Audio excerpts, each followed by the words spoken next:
Disney has a reputation for having a large number of abandoned theme parks.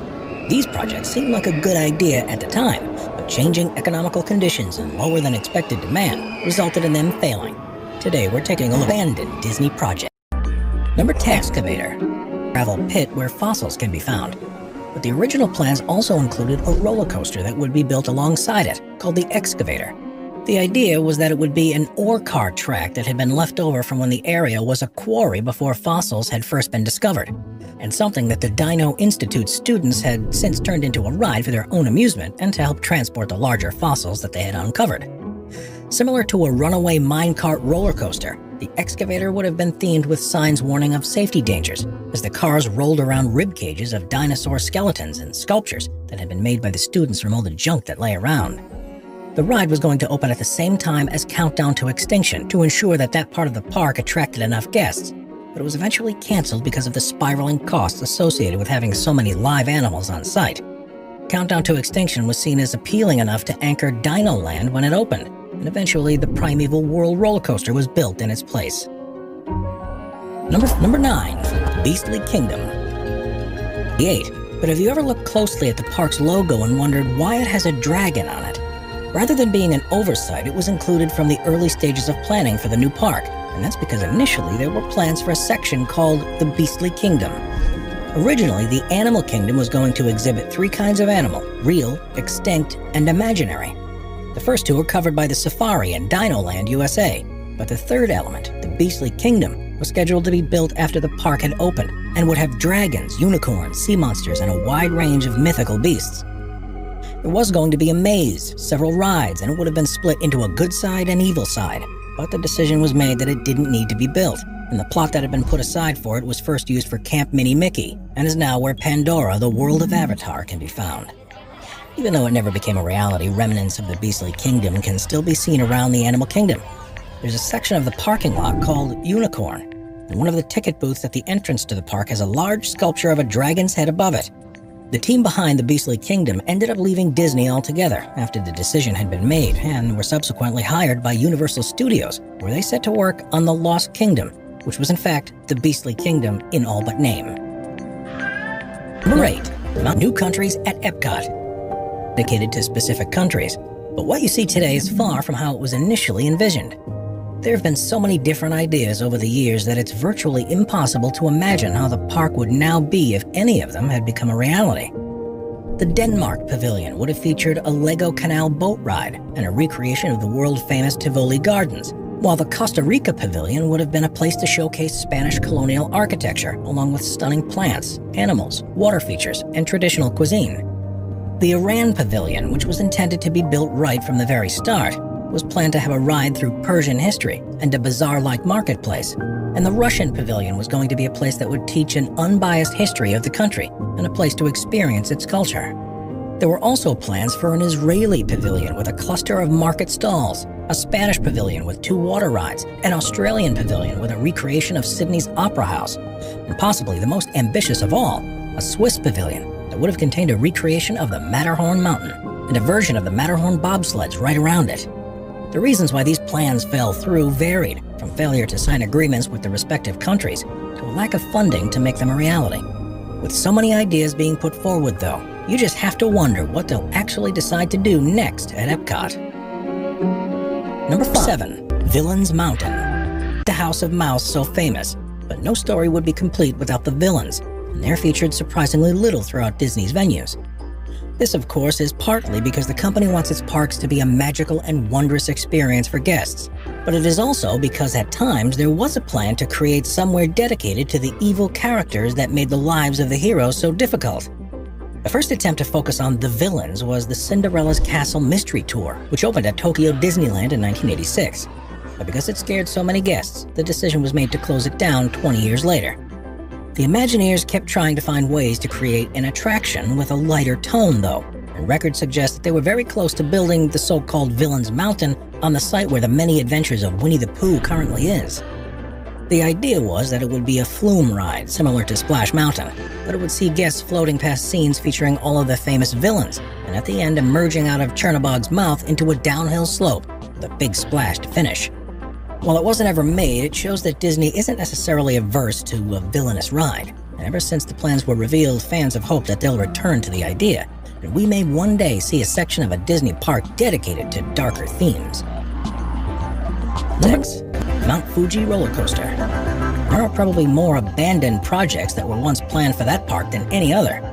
Even before it opened in 1982, there were ideas of bringing the wonders of Japan to Florida, with either a Circle Vision 360 show to allow guests to feel what it was like to be on a bullet train, complete with a vibrating floor. But perhaps the most exciting idea was a huge recreation of Mount Fuji.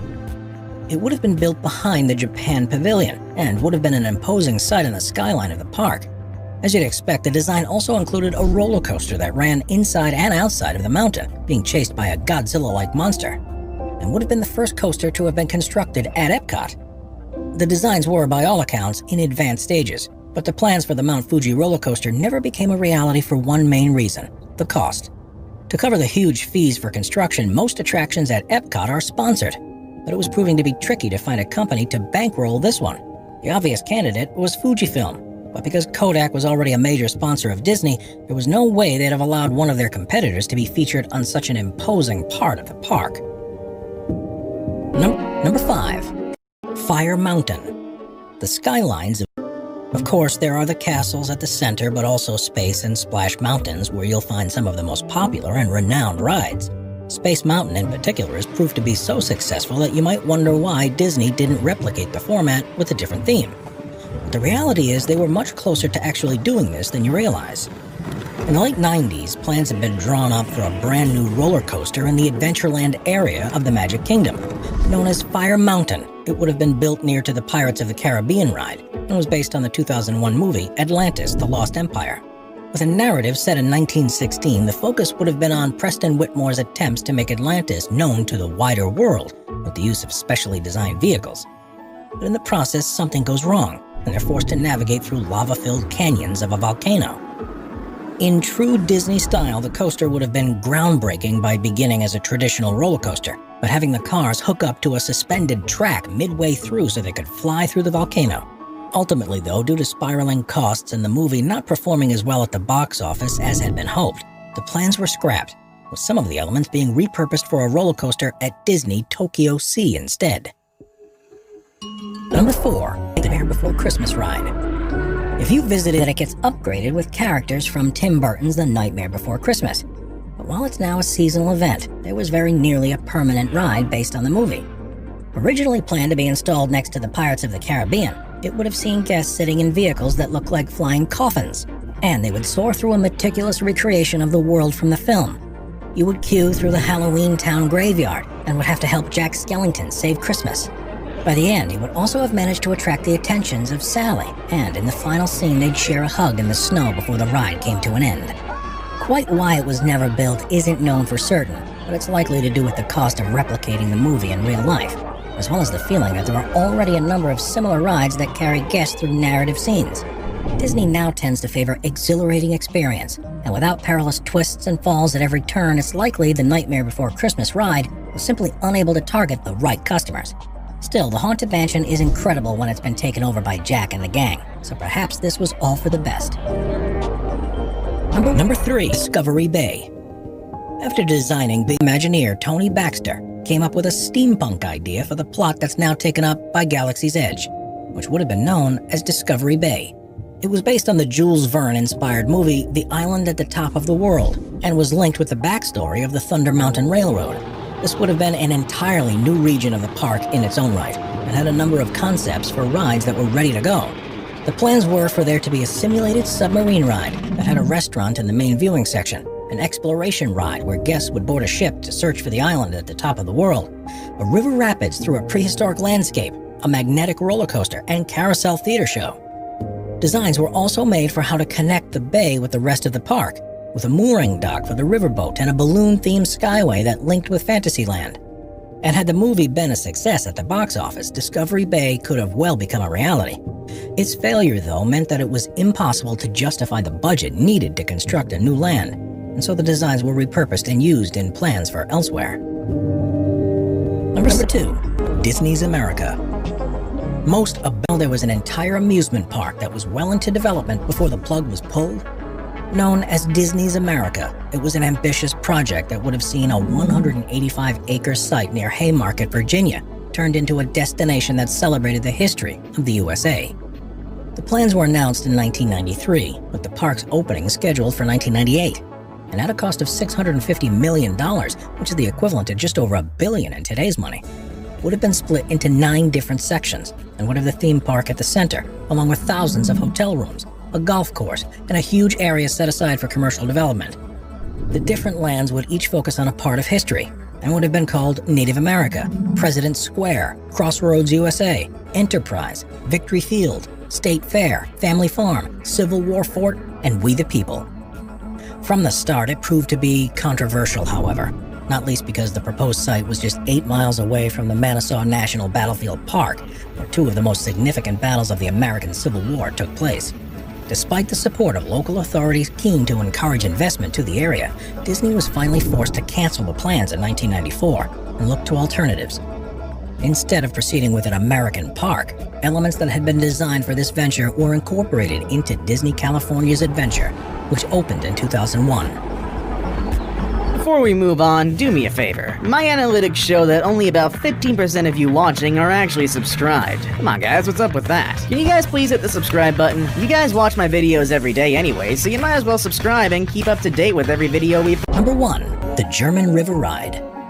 When Epcot opened in '91, the Rhine River Cruise would eventually be canceled because of budget constraints, even though some of its elements had already been constructed.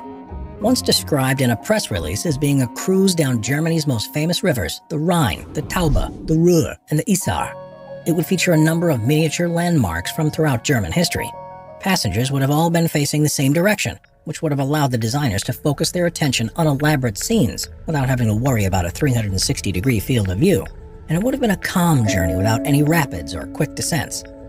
The German pavilion, as you probably know, was built, but there was a part of the building that visitors often overlook, which was originally intended to be the entrance to the ride.